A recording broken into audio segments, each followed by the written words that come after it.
وقف عليها، سيطر عليها، أرسل لها كرة بشكل سليم. علي الوهيبي كنترول، عامر مبارك تأخير، دوران، خطفت الكرة من عامر، مرتدة في مكان أحمد عباس.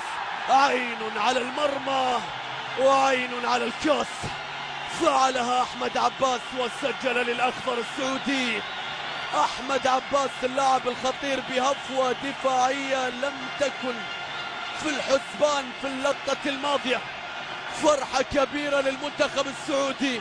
شوف اللقطة الماضية، خطف التمرير من عامر، وبعد ذلك التمريرة كانت من مشعل السعيد للاعب أحمد عباس الغير مراقب تماما. المنتخب السعودي يتقدم بهدف في شوط المباراة الثاني في هذا اللقاء. انفراد تام لا يتحمل ماجد ناصر نهائيا. خطف التمرير من جانب اللاعب عامر مبارك، وبعد ذلك في الرقابة ما بين المدافعين فارس جمعة وفهد